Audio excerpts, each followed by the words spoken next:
रहे हैं India news, आपके साथ मैं हूं चित्रा त्रिपाठी। गोवा सरकार के मंत्री दीपक धावलीकर के एक बयान के बाद देश में नई बहस शुरू हो गई है। मनोहर पर्रिकर सरकार में मंत्री धावलीकर ने कहा कि पीएम नरेंद्र मोदी हिंदुस्तान को हिंदू राष्ट्र बनाएंगे। धावलीकर के बयान पर बवाल मचा हुआ है। इसी बीच संघ के एक विचारक ने इतिहास की किताबों पर ही सवाल उठा दिया। संघ से जुड़े दीनानाथ बत्रा ने दावा किया है कि बच्चों को इतिहास की गलत जानकारी दी जा रही है और पूरे सिलेबस को फिर से बदलकर राष्ट्रवादी सिलेबस बनाने की जरूरत है। आज 20 बहस में हम इसी मुद्दे पर बहस करेंगे और हमारा सवाल यह है कि क्या मोदी राज में हिंदुस्तान को हिंदू राष्ट्र बनाने की तैयारी चल रही है।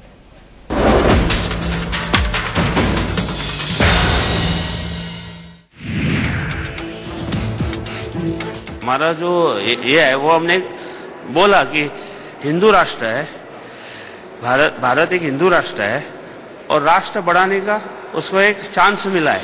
मनोहर पर्रिकर सरकार में मंत्री दीपक धावलीकर के इसी बयान से बवाल खड़ा हो गया। हालांकि बयान पर बवाल मचते ही दीपक धावलीकर अपने बयान से पलट गए और सफाई देनी शुरू कर दी। सब लोग अभी भारत इंडिया बोलते हैं, तो मैं समझा ये एक हिंदुस्तान राष्ट्र है, तो हिंदुस्तान राष्ट्र उसको बोल के वो राष्ट्र में विकास बढ़ाना चाहिए। धावलीकर भले ही सफाई देते रहे, लेकिन उनके इस बयान को कांग्रेस ने मुद्दा बना लिया। मनीष तिवारी ने सीधे सीधे मोदी सरकार पर हमला बोला। कांग्रेस ने बीजेपी पर देश में ध्रुवीकरण की राजनीति को बढ़ावा देने का आरोप लगाया। गोवा के मंत्री का बयान आया है, ये सब इस ओर संकेत करते हैं कि एक सुनिश्चित तरीके से इस मुल्क में ध्रुवीकरण की राजनीति की जा रही है। बवाल बढ़ने पर बीजेपी ने दीपक धावलीकर के बयान से किनारा कर लिया। पार्टी नेता राजीव प्रताप रूडी ने कहा कि धावलीकर के बयान से बीजेपी कतई इत्तेफाक नहीं रखती। गोवा में हमारी सहयोगी पार्टी है और ये उनकी व्यक्तिगत राय हो सकती है, लेकिन भारतीय जनता पार्टी का इस राय से कतई सहमति नहीं है। गोवा सरकार धावलीकर के बयान से बीजेपी कतई इत्तेफाक नहीं रखती। गोवा में हमारी सहयोगी पार्टी है और ये उनकी व्यक्तिगत राय हो सकती है, लेकिन भारतीय जनता पार्टी का इस राय से कतई सहमति नहीं है। गोवा सरकार के मंत्री हिंदुस्तान को मोदी के हाथों हिंदू राष्ट्र बनवाने की वकालत कर रहे हैं। वहीं राष्ट्रीय स्वयंसेवक संघ की पृष्ठभूमि से जुड़े लेखक दीनानाथ बत्रा ने हिंदुस्तान में पढ़ाई जाने वाली किताबों पर ही सवाल उठा दिए हैं। बत्रा ने पूछा है कि इतिहास की किताबों में महाराणा प्रताप पर सिर्फ 2 लाइनें और अकबर पर 2 पेज क्यों पढ़ाए जाते हैं। महाराणा प्रताप पर 2 पंक्तियां हैं। अकबर महान है और उसका बड़ा ऊंचा स्थान बताया गया है। मुगल जिन्होंने कि हमारे देश पर आक्रमण किया उनकी तो महिमा मंडित की गई और जिन्होंने संघर्ष किया उनके संबंध में कुछ भी बच्चों को जानकारी नहीं है। दीनानाथ बत्रा इससे पहले शिक्षा का भारतीयकरण नाम की किताब लिख चुके हैं। इस किताब को गुजरात सरकार के 42,000 स्कूलों की लाइब्रेरी में पढ़ने के लिए रखा गया है। ये वही दीनानाथ बत्रा हैं जिन्होंने अमेरिकी लेखक वेंडी डोनिगर की किताब को हिंदुओं का अपमान करने वाली किताब बताया था। बत्रा के हंगामे के बाद पेंगुइन प्रकाशन डोनिगर की किताब the Hindus an alternative history को वापस लेने पर मजबूर हो गया। बहरहाल धावलीकर के बयान और इतिहास की किताबें बदलने की दीनानाथ बत्रा की मांग के बाद सवाल उठ रहा है, क्या वाकई हिंदुस्तान को हिंदू राष्ट्र बनाने की तैयारी चल रही है। Naresh Beswani, Delhi, India News. जिस संविधान की शपथ ली है हमारे माननीयों ने, उसकी प्रस्तावना में ही जिक्र है कि भारत एक धर्मनिरपेक्ष गणराज्य है। अब सवाल यह है कि क्या भारत को हिंदू राष्ट्र बनाने की कवायद शुरू हो गई है। इसी मुद्दे पर हम चर्चा करेंगे। तमाम खास मेहमान इस वक्त हमारे साथ जुड़ चुके हैं, उनका परिचय आपसे करवा देती हूं। बीजेपी की नेता संबित पात्रा इस वक्त स्टूडियो में मौजूद हैं। आलोक शर्मा कांग्रेस पार्टी के स्पोक्स पर्सन, प्रेम शुक्ला जी हमारे साथ मुंबई से जुड़ चुके हैं जो कि एडिटर हैं दोपहर सामना के। इसके अलावा दिल्ली से हमारे साथ अंजुमन मिनहाजे रसूल के मौलाना सैयद अतर हुसैन दहलवी साहब मौजूद हैं। राजेश हमारे संवाददाता मुंबई से इस वक्त मौजूद हैं। लेकिन सबसे पहला सवाल संबित पात्रा आपसे ही, क्या भगवाकरण की तैयारी है अब हिंदुस्तान की? किसने कहा ऐसी तैयारी है? आपके 2 मंत्री बोल रहे हैं। नहीं, बड़ा आश्चर्य। पहले उन्हें चुप करवाइए। बिल्कुल नहीं, बड़ा आश्चर्य का विषय है। पार्टी ने कहा है, जिस मंत्री ने गोवा से कहा है वो भारतीय जनता पार्टी का सदस्य नहीं है, वो एक सहयोगी पार्टी का सदस्य है। सहयोगी पार्टी के लोग ने कुछ कह दिया, उसके ऊपर इतना बड़ा डिबेट खड़ा कर देना, मानो कौन से हिंदुस्तान को बदल दिया जा रहा है, संविधान को बदल दिया जा रहा है। वो तो पूरा खाका दे रहे हैं ना कि नरेंद्र मोदी हिंदू राष्ट्र बनाएंगे देश को। नहीं, बिल्कुल नहीं। देखिए, कई लोग पर्सनली कुछ भी कह जाए, मगर उसको पार्टी से जोड़ के देखना ये उचित नहीं है। और वो भारतीय जनता पार्टी के मंत्री नहीं है, स्वाभाविक रूप से वो हमारे सहयोगी दल से आए हुए हैं, इसलिए इस विषय को इतना तोड़ मरोड़ के देखना नहीं चाहिए। दूसरा विषय, जहां तक पार्टी का विषय है, पार्टी ने स्पष्ट कर दिया है कि संविधान में जो लिखा है हम संविधान के अनुसार चलेंगे। हमेशा संविधान को हर कोई, जितनी पॉलिटिकल पार्टीज है वो संविधान को ही मानती है। संविधान में हम सेक्युलर कंट्री है, सबको लेके चलना, ऑल इंक्लूसिव पॉलिटिक्स करना, ये भारतीय जनता पार्टी का दायित्व रहा है। तीसरा महत्वपूर्ण विषय है, जहां तक हम बयान को भी सुन रहे थे मंत्री का, मुझे लगता है कहीं उनकी हाथ जो है हिंदी में तंग है। उन्होंने हिंदुस्तान हिंदुस्तान 3-4 बार कहा, हिंदी को ही गलत बताने लगे। मैं सुन रहा था, मैं तो उनको डिफेंड तो कर ही नहीं रहा है कोई भी। अगर वो हिंदू राष्ट्र कह रहे तो डिफेंड नहीं किया जा रहा है। 2-3 विषय है। पहला तो यार हिंदी में तंग थे वो हिंदुस्तान हिंदुस्तान राष्ट्र कह रहे थे। क्या भाव है वो? क्या हिंदुस्तान तो हम ऐसे ही कहते हैं, ये हिंदुस्तान है, तो वो हिंदू राष्ट्र कह रहे थे या हिंदुस्तान कह रहे थे, इसमें संशय है। दूसरा विषय है, जहां तक Manohar Joshi versus Nitin Bhavrao Patil and others का जो केस है सुप्रीम कोर्ट में, बहुत स्पष्ट रूप से कहा गया है हिंदू कोई धर्म नहीं है। हिंदू एक जीवन पद्धति है, एक वे ऑफ लाइफ है, जिसमें सबके लिए प्रेम है, सबको समागम करने का यहाँ पे पद्धति है। और आप देखिए, आज हिंदुस्तान में सभी धर्म के लोग, सभी मजहब के लोग मिलकर रह रहे हैं। अगर हिंदू इतना बदमाश होता तो क्या सब मिलकर रहते? तो नजर नहीं आना चाहिए ना। और यही सवाल आलोक शर्मा जी आपसे, चित भी मेरी पट भी मेरी, क्या बीजेपी की ओर से ये कोशिश की जा रही है? देखिए, भारतीय जनता पार्टी का जो चेहरा है वो सबके सामने आने लगा है। ये कोई नई बात नहीं है। उनकी तरफ से कोई विषय छेड़ा जाता है, फिर उस विषय से पलट दिया जाता है। मोदी जी ने भी जब चुनाव के दौरान बिहार में गए थे तो वहां पर उन्होंने हिंदू राष्ट्रवाद की बात की थी। उसके बाद तमाम इनके लीडर्स ने हिंदू राष्ट्रवाद की और हिंदुत्व की बात की थी, लेकिन वो चुनाव तक सीमित थी। चुनाव चला जाता है तो भारतीय जनता पार्टी हिंदुत्व को भी भूल जाती है। राम मंदिर तो को केवल मैनिफेस्टो तक लाया जाता है, मैनिफेस्टो के बाद उस पर काम नहीं किया जाता है। धारा 370 जम्मू जब पार करती है, अमृतसर में घुसते हैं तो धारा 370 का जिक्र इनका समाप्त होता चला जाता है। फिर एक बात करते हैं इंक्लूसिव पॉलिटिक्स की। इंक्लूसिव पॉलिटिक्स इनकी ऐसी है कि 20%, 22% जो माइनॉरिटी है, उस माइनॉरिटी से इनको पूरे हिंदुस्तान में एक भी कैंडिडेट नहीं मिलता है। इस तरह की इंक्लूसिव पॉलिटिक्स की जाती है। दूसरी चीज, अभी भारतीय जनता पार्टी के हमारे साथी कह रहे थे कि सहयोगी दल का बयान है। अगर 2G में मंत्री डीएमके का रहे तो भारतीय जनता पार्टी कांग्रेस को निशाना बनाकर पार्लियामेंट को नहीं चलने देती है, लेकिन अगर आपका कोई सहयोगी दल कोई बयान देता है तो आप उससे पल्ला झाड़कर आगे चले जाते हैं। भारतीय जनता पार्टी का जो असली चेहरा है वो ये है कि सुनियोजित तरीके से बयान दीजिए, सुनियोजित तरीके से बयानों को पकाइए, उसको वोटों में कन्वर्ट कीजिए और फिर उन बयानों से पल्ला झाड़िए। कथनी और करनी में फर्क पूरी तरह से कथनी और करनी में फर्क है। जो चारों पॉइंट नोट था, एक एक सेकंड का मैं चारों का उत्तर देता हूं। पहले 2G वाले विषय पे ही आ जाते हैं। कैबिनेट मिनिस्टर थे, 2G में चिट्ठी लिखा था प्रधानमंत्री को, प्रधानमंत्री नहीं पहले आओ। मैं बीच में आलोक जी सिविल तरीके से डिबेट करिए। मैं आप कह रहे थे, मैं बीच में बिल्कुल नहीं घुस रहा था। अब आप सुन लीजिए, जब आप कहेंगे मैं बिल्कुल बीच में नहीं कहूंगा। पहली बात है वो सहयोगी दल का करप्शन और ये बयान, ये फर्क है, क्योंकि वहां प्रधानमंत्री उससे भी ज्यादा घातक है। करोड़ों खरबों रुपए मनमोहन सिंह जी ने प्रधानमंत्री के नाम कलम से बयान दिया जा रहा है। सवाल ये है कि मौन सहमति क्यों दी जाती है? आज मोदी जी का नाम लेकर आपका सहयोगी दल, शांति आप रखिए, आपने बहुत गुमराह कर लिया। सिविल तरीके से आप रखिए, शांति आप रखिए, महोदय से रिक्वेस्ट करूंगा कि सिविलिटी के साथ डिबेट हो। कांग्रेस के प्रवक्ता से कहा जाए, जब मैं कहूँ बीच में ना कहे, और जब आप कहें तो मैं बीच में नहीं कहूंगा। बिल्कुल नहीं, आप शांति से सुन लीजिए। वास्तव में दोनों लोगों से निवेदन है कि हम विषयांतर न हो, अपने विषय पर वापस लौटते हैं।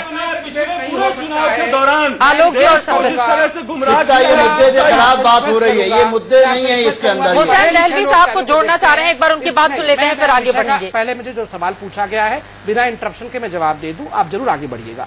दूसरा विषय है राम मंदिर का। पालमपुर में 1980 1969 में भारतीय जनता पार्टी ने सिद्ध कर दिया है कि पालमपुर में हम आज प्रतिज्ञाबद्ध हैं कि राम मंदिर का विषय अंतिम सांस तक हमारा विषय रहेगा। मगर इनके विषय को देखिए, राम मंदिर के जो पट को किसने खोला था? शाहबानो केस में एक अपीजमेंट के पश्चात इन्होंने ही पट खोला था। राजीव गांधी ने पट खोला था, फिर हाथ पीछे खींच लिया था, क्योंकि उन्हें लगा अरे हिंदुओं का अपीजमेंट ठीक नहीं है। जिस एक कम्युनिटी के प्रति ही हम करते रहे। दूसरा है जम्मू कश्मीर। आप बीच में प्लीज कहने की हिमाकत ना करिए, अच्छी बात नहीं। मैं आपको जरूर करूंगा, हिमाकत सबको वापस लीजिए। ये सब वापस खेम छोड़िए। देखिए हिमाकत सबको वापस लीजिए। एक बार उनको भी सुन लेते हैं।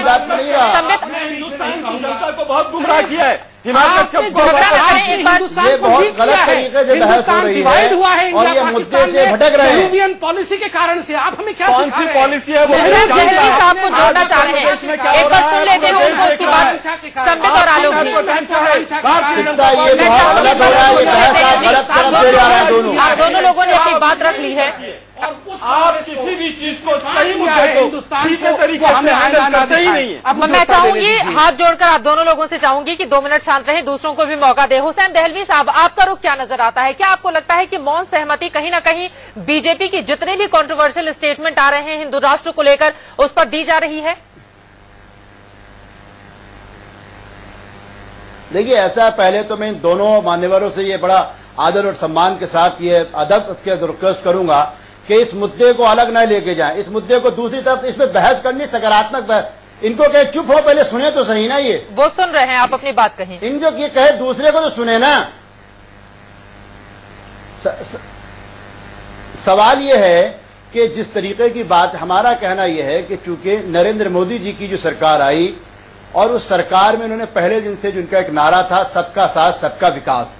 दूसरी चीज, जब संविधान की शपथ लेने के बाद वो खुद प्रधानमंत्री कार्यालय में गए तो वहां जाके उन्होंने एक ऐसा कार्य किया जो अभी तक हम समझते थे कि शायद वो नहीं करेंगे। उन्होंने सबसे पहले महात्मा गांधी की मूर्ति पे पुष्पांजलि की, वहीं साथ में जो है बुद्धा रखे हुए, जो इस बात के संकेत थे कि भारत के अंदर वो सेकुलरिज्म को, सेकुलर राज्य की जो जड़ें हैं उसको मजबूत करेंगे। मैं इस बात से समझता हूं कि जो कुछ गोवा के मंत्री ने कहा है वो सरकार की पॉलिसी नहीं हो सकती, जिस तरीके से बीजेपी और सरकार ने इसका खंडन किया है जी। लेकिन यहाँ कुछ बातें हैं जिसपे मैं संबित महापात्रा के जरिए खुद बीजेपी से सफाई चाहता हूँ। हमारा कहना यह है कि हिंदू राष्ट्र के हो या धारा 370 की बात हो या फिर यूनिफॉर्म सिविल कोड की बात हो, इन सारे मुद्दों को लेके सिर्फ मुसलमानों को जब पंच किया जाता है, उनको छेड़ा जाता है, तो कहीं ना कहीं इसमें लगता है कि आप जैसे अभी आरएसएस के व्यक्ति विशेष ने कहा कि साहब अकबर और महाराणा प्रताप।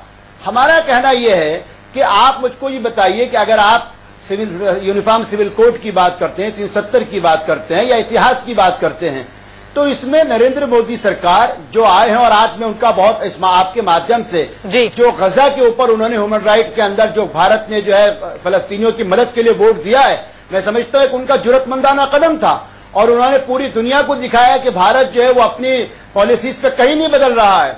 लेकिन जो उनके सहयोगी हैं उनको जो ये डिक्टेट करने की कोशिश है, और मैं नाम लेके कह रहा हूं आरएसएस की एक बड़ी परेशानी है आरएसएस के साथ, क्योंकि आरएसएस खुद एक लंबे समय तक जो राष्ट्रीय तिरंगा झंडा अपने नागपुर पे लहरा नहीं सकी, वो लोगों को जब राष्ट्रवाद की शिक्षा देती है तो कहीं ना कहीं संदेह होता है। चलिए प्रेम शुक्ला से जवाब ले लेते हैं। सरकार है, सबके साथ सबका विकास लेके आइए। इसलिए प्रेम शुक्ला जी, सवाल यह है, चुनावों को देखते हुए क्या एक बार फिर से बीजेपी ने ध्रुवीकरण की राजनीति शुरू कर दी है? कांग्रेस पार्टी की ओर से आरोप लगाए जा रहे हैं। चित्रा, मैं ये चाहूंगा कि कोलाहल विहीन बहस हो तो मैं अपना जवाब दूं, क्योंकि मैं जैसे ही जवाब दूंगा कुछ लोग कोलाहल मचाना शुरू कर देंगे। तो आप मुझे सुनिश्चित कर दें कोलाहल विहीन बहस हो तो मैं बात रखूं। बिल्कुल कोलाहल विहीन ही बहस होगी, आप अपनी बात रखें। ठीक है। देखिए, हिंदुत्व जो है ये कहीं से भी अस्पृश्य टर्म इसको कृपया ना बनाएं। अभी संबित पात्रा जी ने बताया कि जस्टिस जेएस वर्मा की खंडपीठ ने जो कि संवैधानिक खंडपीठ थी और हमारे संविधान की व्याख्या करने के लिए सबसे बड़ी बिगेस्ट कस्टोडियन जो है वो सुप्रीम कोर्ट है। सुप्रीम कोर्ट हिंदुत्व को जो है कहीं से भी ऐसा शब्द नहीं मानता कि जो सांप्रदायिकता को प्रदर्शित करता हो। दूसरा, एनसाइक्लोपीडिया ब्रिटानिका, हम उसको आगे सोचें तो उसका एक परिभाषा है, वो मैं आपको बता देता हूं। Hinduism is a blanket term covering several religions and does not refer to a single religion. Hinduism is both a civilization and a congregation of religion. ये बहुत साफ सा शब्द है कि जो लोग सिंधु सभ्यता में रहते हैं, उस प्रदेश में रहते हैं, वो सारे के सारे लोग हिंदू हैं।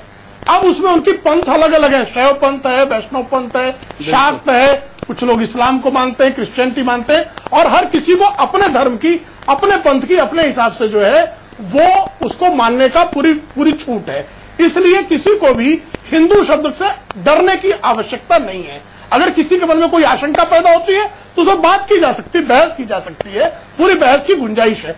और हमारे अगर कभी हिंदू राष्ट्र की कोई परिकल्पना पेश करे तो उसमें इस बात को लेकर जरा भी आशंका नहीं करे कि हम इस देश के मुसलमानों को, ईसाइयों को, पारसियों को उनके धर्म का जो है पालन करने में किसी तरह का अवरोध नहीं। प्रेम शुक्ला जी, गोवा के दो बड़े मंत्रियों की ओर से बयान दिया गया है और गोवा में 26% ईसाई हैं। केरल में जो है वो मस्जिद अगर बनी है तो हिंदुस्तान में बनी है। आपको लगता है क्या कि उन 26% ईसाइयों का ये मत होगा? आप काट छांट कर देखेंगे जी, नहीं संदर्भहीन नहीं, उसे बहस करने की आवश्यकता है। ईसाई समाज को विश्वास में लिए जाने की आवश्यकता है। किसी के मन में इस संवैधानिक व्यवस्था में असुरक्षा बोध पैदा हो रहा है तो उसको विश्वास में जो सच्ची बात है उसके समक्ष रखने की असुरक्षा बोध तो सरकार की ओर से ही और सरकार के मंत्रियों की ओर से ही पैदा किया जा रहा है। आलोक शर्मा जी, नहीं, सरकार के मंत्रियों का अगर कोई बयान जो है वो असुरक्षा बोध पैदा कर रहा है तो उसको सुरक्षा बोध में परिवर्तित करना आवश्यक है। देखिए, असुरक्षा की और सुरक्षा की बात, सिक्ता में प्रेम शुक्ला जी की बात में एक बात जोड़ना चाहता हूँ। सिक्ता हिंदुस्तानियों को ही, चित्रा नाम है मेरा, मैं आती हूँ आपके पास। आलोक जी अपनी बात रख रहे हैं। चित्रा जी देखिए, जो पार्टी बॉम्बे से ही यूपी और बिहार के लोगों को खदेड़ने की बात करे, वो सुरक्षा की बात करे, बड़ा हास्यास्पद लगता है। देखिए, बड़े बड़े उपदेश देंगे। देखिए, आप बीच में मत बोलिएगा। देखिए प्रेम शुक्ला जी, आप बीच में मत बोलिएगा। देखिए, आपकी बात हमने बड़े शांति से, आपका हिंदुत्व का पूरा उपदेश हमने सुना, हमने पूरा हिंदुत्व का आपका उपदेश बड़े शांति से सुना। शांति से सुनिए जरा। बिल्कुल क्षेत्रवाद पर बहस हो रही है। मैं बिल्कुल भी विषय से विषयांतर नहीं करूंगा। मैं कभी अपनी डिबेट में विषयांतर नहीं करता हूँ।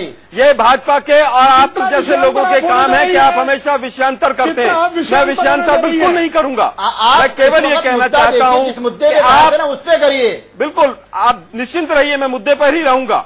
आप ये देखिए कि जो साथी हमारे आज इस तरह की भाषा का उपयोग कर रहे हैं, जिन्होंने जिस तरह की, जब वो चुने गए थे, शपथ ली थी, वो शपथ के भी खिलाफ काम कर रहे हैं और वो भाजपा की शासन में, भाजपा की सरकार के अंदर सहभागी रहते हैं। और भाजपा ऐसे व्यक्तियों से जो संविधान के खिलाफ अपनी वाणी उठाते हैं, भाजपा उनको साथ लेकर सरकार बनाती है। तो भारतीय जनता पार्टी बताए वो किस तरह की राष्ट्रवाद की बात करती है, वो किस तरह से कहती है नेशन फर्स्ट, वो किस तरह से कहती है पार्टी विद अ डिफरेंस।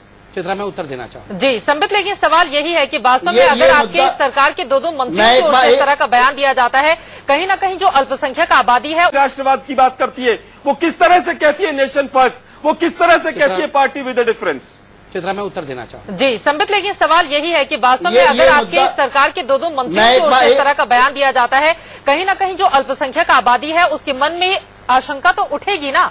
क्यों नहीं मुख्यमंत्री खुद आकर इस पूरे मामले को क्लैरिफाई करते हैं? उनकी तो मूक सहमति नजर आती है इस तरह के बयान में। बिल्कुल नहीं। आप देखिए, जहां तक अल्पसंख्यक वर्ग का सवाल है, अल्पसंख्यक वर्ग ने नरेंद्र मोदी और अल्पसंख्यक वर्ग ने भारतीय जनता पार्टी में अपना विश्वास जताया है और तभी जिस बहुमत के साथ हम आए हैं वो संभव हो पाया है। अगर वो विश्वास नहीं होता तो कदाचित हम नहीं आ पाते। दूसरा महत्वपूर्ण विषय है, ये अल्पसंख्यक वर्गों को बार बार जो बरगलाने की कोशिश की जा रही है, जो अपीजमेंट की राजनीति की जा रही है, ये बहुत दिनों तक छुपता नहीं है। आज हिंदुस्तान का बच्चा जानता है ये सेक्युलरिज्म शब्द को एक तरह से छद्म कर दिया गया है, एक तरह से इसको स्यूडो सेक्युलरिज्म में परिवर्तित करने का काम कांग्रेस पार्टी नहीं किया है। लेकिन मेरे एक सवाल का जवाब दीजिए। मैं चाहूंगी आप, चूंकि आपने ये कहा है, दरअसल अगर सिर्फ उत्तर प्रदेश की मैं बात कर लूं, जहां से 73 आपके सांसद आए हैं सहयोगी दल अपना दल के साथ मिलकर, एक भी मुस्लिम सांसद वहां पर नहीं है। 2002 से नरेंद्र मोदी टिकट देते हैं, उसमें एक भी मुस्लिम कैंडिडेट को टिकट नहीं देते हैं और कोई भी विधायक चुनकर नहीं आता है। तो जो डर है उसको दूर किए जाने की जरूरत है ना। आपके मंत्रियों की ओर से अगर बयान आएगा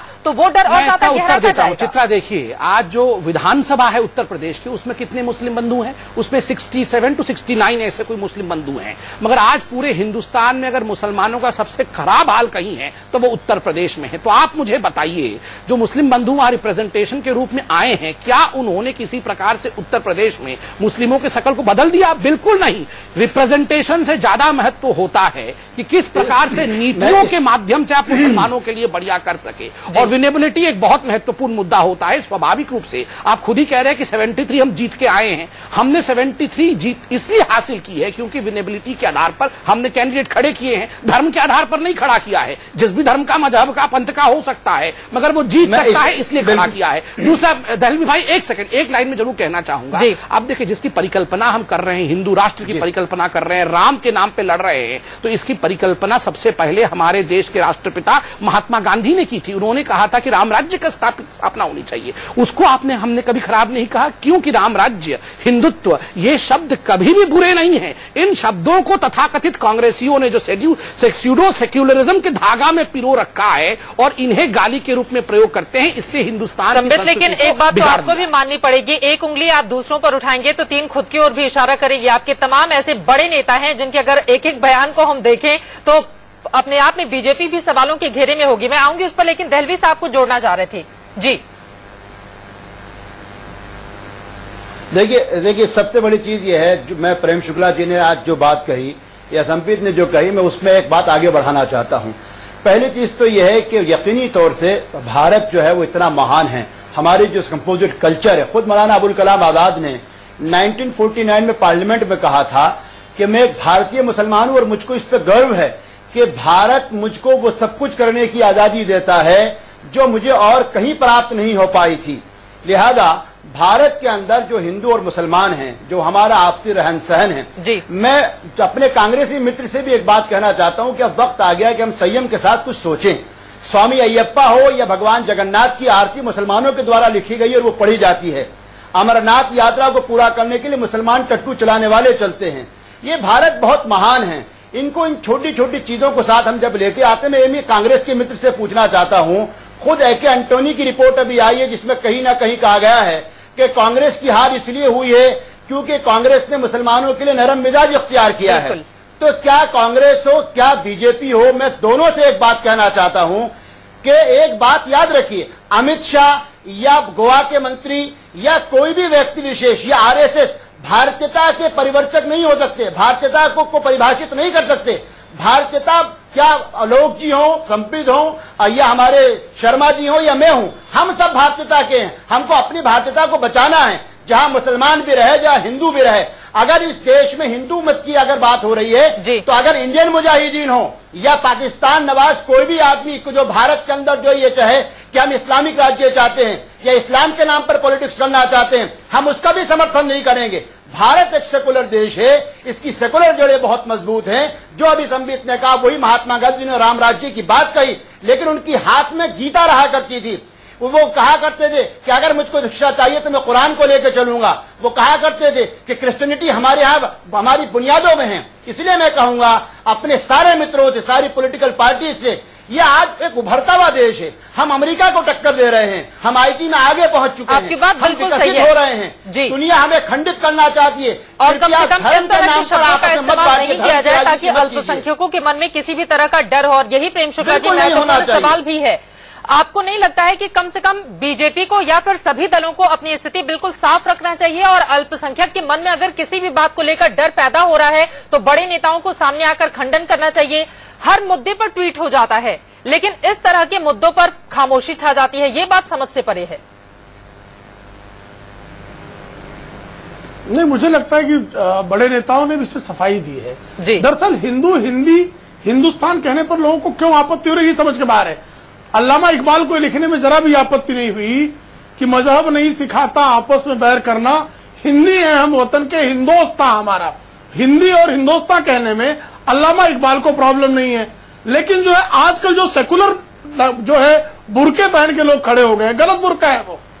हम बुरके को कोई गलत शब्द नहीं कह रहे हैं, लेकिन सेकुलर बुरका खड़े पहनकर कुछ लोग जो है हिंदुस्तानियों के बीच में मजहब की दीवारें जो खड़ी कर रहे हैं वो कृपा करके ना करें। मजहब की दीवारें जो लोग खड़ी कर रहे हैं वो कृपा करके नहीं करें, लेकिन सच्चाई ये भी है कि हर एक दल को इसके लिए खुद भी सोचना पड़ेगा। नरेंद्र मैं एक बार राजेश, हमारे संवाददाता बहुत देर से हमारे साथ जुड़े हैं, एक भी बार मैं उनके पास नहीं जा पाई हूँ।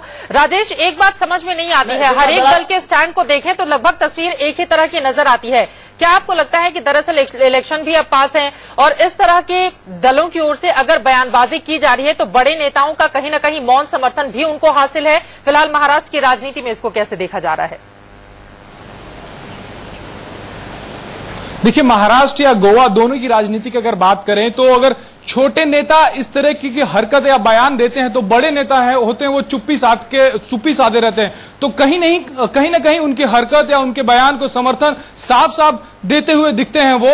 और गोवा के 2 मंत्री पिछले एक हफ्ते में उन्होंने ऐसे बयान दिए जिससे सभी लोग परेशान हुए हैं। हमें समझना होगा कि इनकी जो राजनीति है, जहां से इन्होंने शिक्षा ली है राजनीति की, वो कहीं ना कहीं आरएसएस से जुड़ा है और आरएसएस हिंदू राष्ट्र की बात करता रहा है। तो उनके विचारों में, उनके जो वक्तव्य वो देते हैं उसमें वो चीजें निकलकर सामने आती हैं। और फ्लोर ऑफ द हाउस, आप विधानसभा के पटल पे इस तरीके की बात करते तो कहीं न कहीं लोगों को परेशानी जरूर होती है। जी चित्रा, बिल्कुल लोगों को परेशानी होती है और शंका मन में आती है। लेकिन संबित, एक और महत्वपूर्ण बात है, हर चीज पे आपके बड़े नेताओं की ओर से ट्वीट सामने आ जाता है, लेकिन जब इतना गंभीर विषय हो और उस पर अलग अलग राय देखने को मिल रही हो, सरकार की स्थिति साफ क्यों नहीं होती है?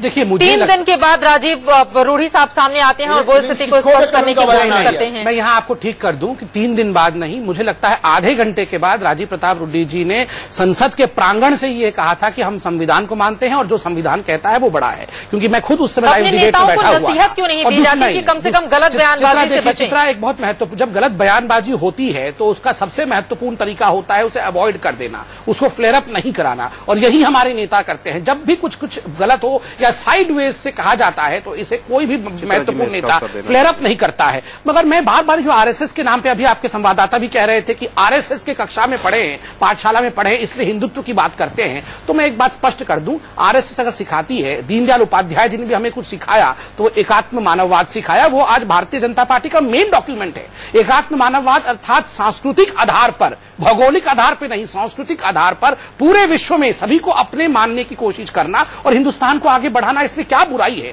इसमें आप हिंदुत्व को, हिंदू शब्द को, राम को इतने बुरे तरीके से देखने की कोशिश कभी नहीं करनी चाहिए। संबित, दरअसल एक कहावत है ना, अधजल गगरी छलकत जाए। आपके जो कार्यकर्ता हैं और जो तमाम ऐसे नेता हैं उनकी वो अधजल गगरी कार्यकर्ता नहीं है, अधजल गगरी जो ऑपोजिशन है वो है। तो उसके गगरी में बहुत कम पानी है, वहां पानी भरने की आवश्यकता है, वो बार बार छलक रही है। जी, वो आपके गगरी में पानी कम है। आलोक जी, संबित पात्रा कुछ गगरी में जिसके में पानी कम है, किसकी में ज्यादा, इसका फैसला जनता करती है। देहलवी साहब, आपके पास 1 मिनट। अभी 2-3 विषय हमारे भाजपा के साथी ने उठाए कि जनता ने इनके अंदर विश्वास दिखाया। जरूर जनता ने विश्वास दिखाया, इन्होंने जिस तरह से चुनाव प्रचार किया विश्वास हुआ। लेकिन पिछले 3 दिन पहले उत्तरांचल में जो चुनाव हुआ उसको भी अब भाजपा एक बार अपने आईने में देख ले। अगर किसी भाजपा के नेता ने या सहयोगी दल के नेता ने ये कहा होता कि राम राज्य मोदी जी लाएंगे तो मैं समझता हूं किसी को आपत्ति नहीं होती। आप उनका वाक्य समझ सुनिए, हिंदुस्तान को हिंदू राष्ट्र बनाएंगे। जब हिंदुस्तान है ही वो, तो उसको हिंदू राष्ट्र बनाना, अब भारतीय जनता पार्टी और शिवसेना के तमाम लोग कितने भी शब्दों को, भारी भारी शब्दों को इस्तेमाल करके चैनल्स पे देश की जनता को गुमराह कर लें, लेकिन उस कथन का क्या मतलब था, क्या वक्तव्य का उसका आशय था, वो देश की जनता जानती है। जहां तक बात आ जाती है कि आप इस तरह के सेंटेंसेस का उपयोग केवल ऐसे माहौल में ही क्यों करते हैं जब चुनाव सामने हो, जब कहीं पर कोई विद्रोह हो रहा हो, जब उत्तर प्रदेश के ऐसे हालात हों? क्या आप चाहते हैं कि हिंदुस्तान का जो जनमानस है वो पूरी तरह से धरातल तक, ऊपर से नीचे तक बट जाए धर्म के आधार पर? हम कहते हैं अगर मंदिर के अंदर कहीं पर लाउड स्पीकर लगना चाहिए, कांग्रेस पार्टी भी सपोर्ट करती है, लेकिन लॉ एंड ऑर्डर को अगर आप लेकर लाउड स्पीकर लगवाएंगे, आप मंत्री होकर शपथ लेने के बाद आप हिंदुस्तान को हिंदू राष्ट्र बनाएंगे, तो मैं समझता हूं देश के संविधान के साथ खिलवाड़ होगा और ना ये हिंदुस्तान के लिए अच्छा होगा, ना हिंदुओं के लिए अच्छा होगा, ना मुसलमानों के लिए अच्छा होगा। बिल्कुल, और कम से कम नफरत का लाउड स्पीकर कोई भी जगह हो वहां बजना नहीं चाहिए। जो स्थिति, देहलवी साहब कोई सवाल पूछ रहे थे आपसे संबित जी। देहलवी साहब, देखिए चित्रा, पहले एक चीज तो ये लाउड स्पीकर की बात बात आ रही है। मैं खुद श्री कांची कामाकोटी शंकराचार्य से मिलने कई बार गया हूं और आपको एक बड़ी विचित्र बात बताऊं कि जिस जगह कांची कामाकोटी पीठ है उसकी दीवार से लगते हुए मस्जिद है। एक जब वहां पे तो वहां मस्जिद की अजान आई तो हमने शंकराचार्य से कहा कि यहाँ पे अजान आती आवाज आती है। उन्होंने कहा हमने दोनों में समन्वय है, जब हमारे यहाँ आरती होती है उस वक्त वो अपनी अजान की आवाज को हल्का कर लेते हैं और जब वहां अजान दी जाती है तो हम उस वक्त अपनी आरती की आवाज को कम कर लेते हैं। ये भारत है, भारत है, लेकिन लाउड स्पीकर को उतारने की बात नहीं कही है। उत्तर प्रदेश में हिंदुओं के मंदिर से लाउड स्पीकर उतरा है, आप उसकी वकालत नहीं करें। अगर उत्तर प्रदेश में मुलायम सिंह सरकार फेल होती है तो आप उसको कहिए, आपके धर्म गुरुओं को चाहिए कि हिंदुओं के मंदिर का जो लाउड स्पीकर है आप जाकर लगवाइए खुद। आप सुनिए तो सही, आप पूरी बात सुनते क्यों नहीं है? परेशानी आप सुनते नहीं है, पूरी बात सुन रहा हूं, लेकिन अगर आजम खान के इशारे पर हिंदुओं के मंदिर का लाउड स्पीकर उतरता है तो वो भी बहुत दुर्भाग्यपूर्ण है। आप सुनिए, मैं वही कह रहा हूं, आप पूरी बात सुनिए। दूसरी बात ये हमारे चित्रा, पहली बात पूरी कीजिए शंकराचार्य जी, हम मुद्दों को बैठ के सुलझाते हैं पर हाँ शंकर, तो दूसरी अहम तरीन चीज बात यह है, क्या मंदिर हो या मस्जिद, जिस जगह पे हम रहते हैं वो दिल्ली है जो शाहजहां ने बसाई थी, और शाहजहांबाद को इस तरीके से बसाया गया था कि उन्होंने अपने मिनिस्टर सादुल्ला को कहा था कि शहर की गंदगी की एक बूंद भी जमुना में नहीं जानी चाहिए क्योंकि जमुना हिंदुओं के लिए पवित्र नदी है। और मैं आज पूरे फख्र के साथ कहता हूं कि पूरी दिल्ली जमुना को जो है प्रदूषित कर रही है, लेकिन पुराने शहर के लोगों की गंदगी की एक बूंद भी जमुना में नहीं जाती क्योंकि जमुना हमारे लिए आज भी आदरणीय है। दूसरी बात, मैं संपित के माध्यम से माननीय प्रधानमंत्री तक एक बात पहुंचाना चाहता हूं। कल उनका एक बयान आया कि हम सिखों के साथ अनादर नहीं होने देंगे। अगर सिख भाई इस देश के हैं, हम मुसलमान भी इसी देश के हैं। परेशानी यह है कि आरएसएस और बीजेपी के दरमियान का जो टकराव है, एक तरफ कभी तोगड़िया साहब जो एक जमाने में मोदी जी के जूनियर सीनियर हुआ करते थे उनका बयान आ जाता है, कभी जो है मनोहर पारेकर के मंत्री का बयान आ जाता है। ये जो विरोधाभास है, ये जो मुसलमानों के साथ, भाई आप हर मुद्दे को, अल्पसंख्यकों के हर मुद्दे को मुसलमानों से देख के क्यों रखते हैं? आपने संगीत सोम के साथ जो कुछ करा, हम कहते हैं कि अगर उन्होंने संविधान की शपथ ली है, हर छोटे बड़े मुद्दे पे वो ट्वीट करते हैं, गजा जैसे मामले पे उन्होंने नेहरू और गांधी वाली पॉलिसी को इख्तियार किया है, तो अपने इन वर्कर्स को भी, ये जो सोकाल जो हिंदुत्व की बात कर रहा है, जो हिंदुइज्म को जानते भी नहीं है, मैं प्रेम शुक्ला जी ने जो कहा, चूंकि अरबी के अंदर सा को हा बोला जाता है इसलिए सिंधु घाटी सभ्यता को उन्होंने हिंदी कहा।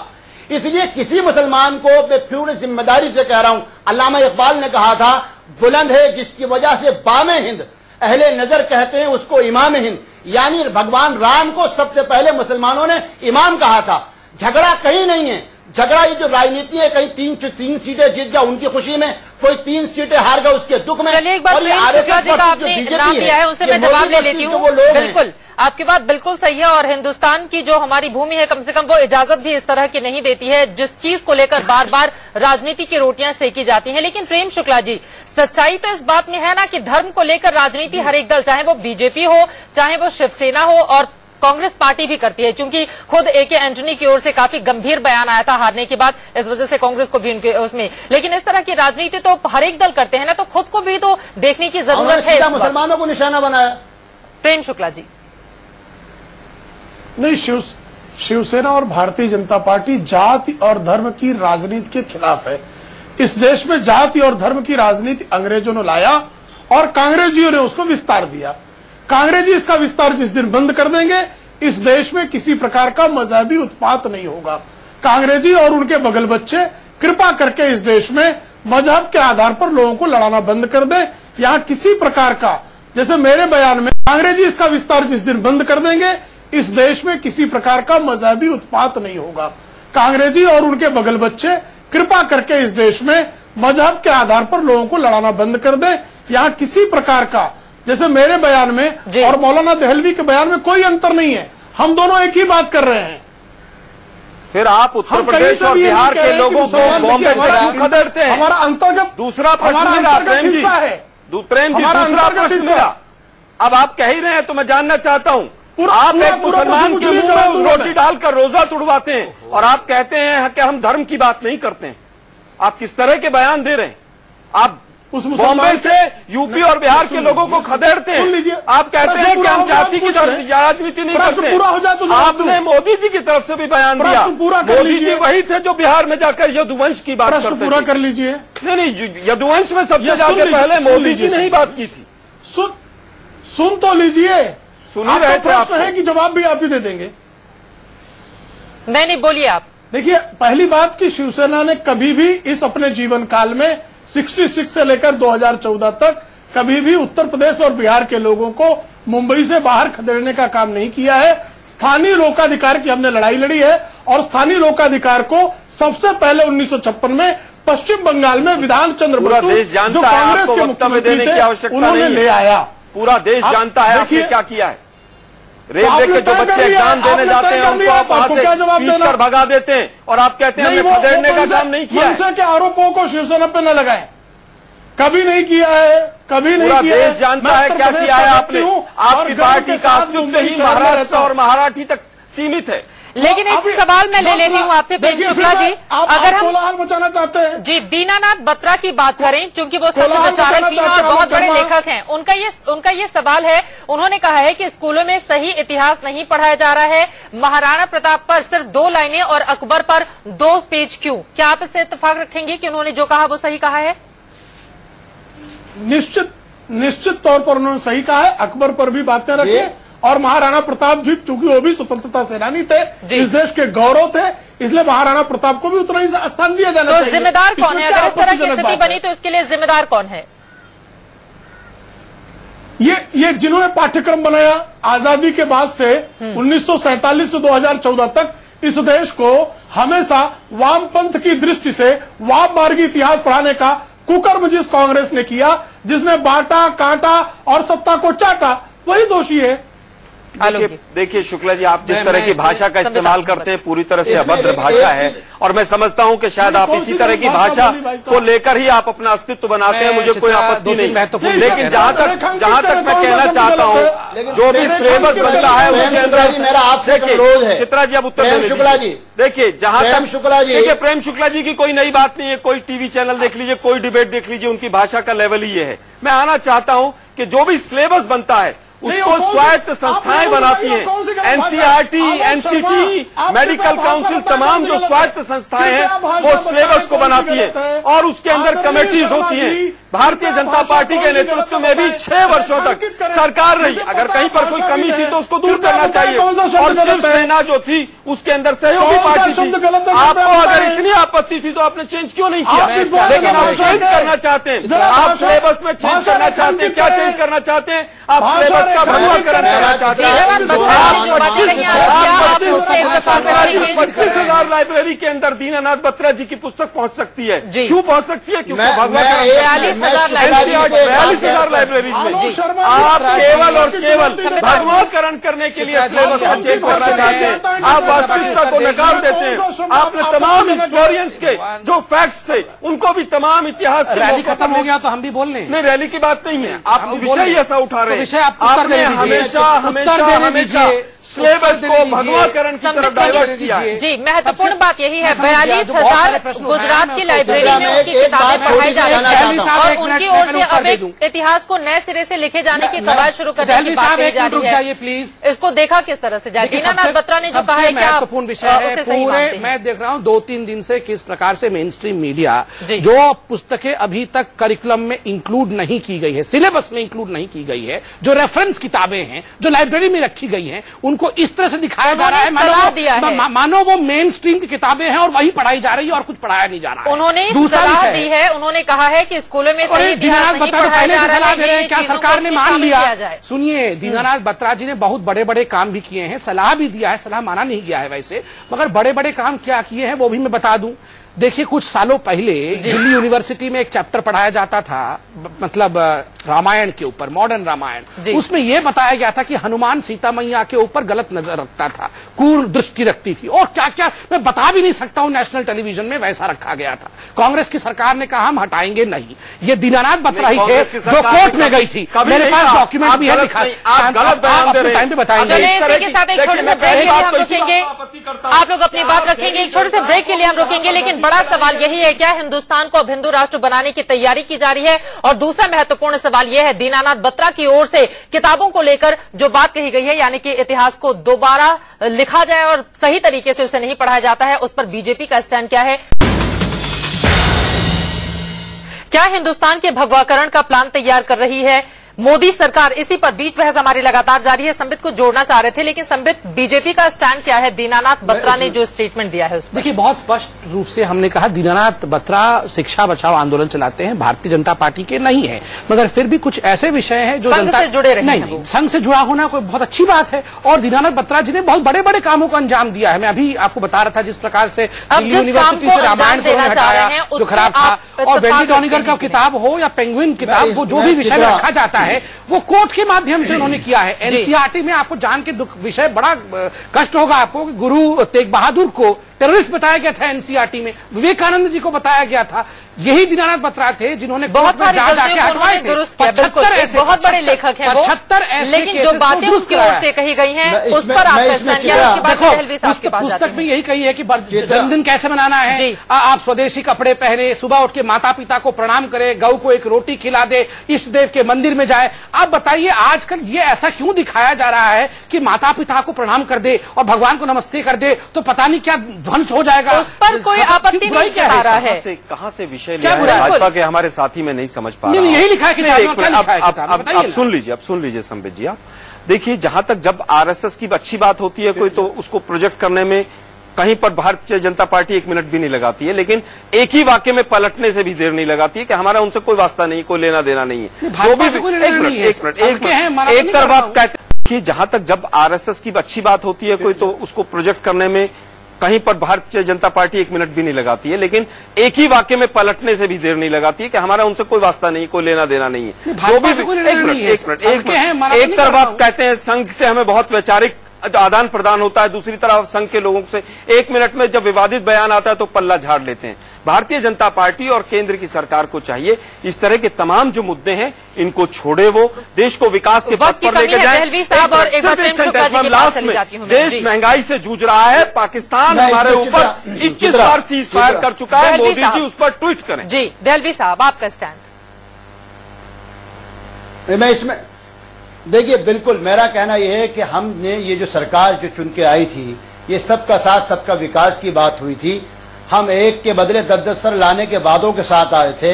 हम विकास, बुलेट ट्रेन और क्या क्या हमने वादे किए, इन सारे वादों के साथ सत्ता में आए थे। परेशानी की बात यह है, मैं संबित के जरिए भारतीय जनता पार्टी के लोगों से एक सवाल पूछना चाहता हूं। देखिए, परेशानी मुझको कहां होती है?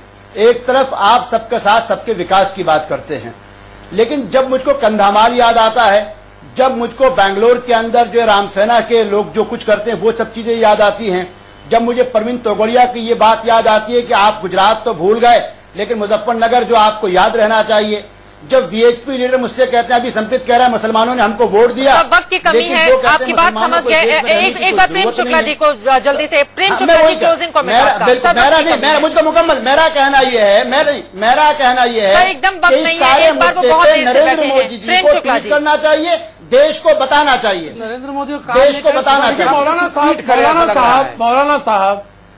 मौलाना साहब, आप जो है प्रवीण तोगड़िया को लेकर निश्चित तौर पर आपकी चिंता को मैं जायज ठहरा देता हूं, लेकिन जब मौलाना नदवी ये कहते हैं, सऊदी अरेबिया के सम्राट को पत्र लिखते हैं कि हम 2 लाख लड़ाके भेज रहे हैं इराक में लड़ने के लिए, तो आपके मुंह से कुछ नहीं फूटता। इससे भी जो है सांप्रदायिक समर्थन नहीं करता। बिल्कुल, बहुत शुक्रिया आप सारे लोगों का हमारे साथ इस चर्चा में शामिल होने के लिए। वक्त की कमी है, लेकिन मोदी सरकार को समझना होगा, भय, भूख और भ्रष्टाचार को खत्म करने की जरूरत है। और कोई भी नेता, बड़ा नेता अगर हिंदू राष्ट्र की बात करता है तो कम से कम तुरंत नरेंद्र मोदी भी उस पर अपना स्टैंड साफ करें, तभी शंकाओं का समाधान होगा। एक ब्रेक के लिए रुकेंगे, खबरें इंडिया न्यूज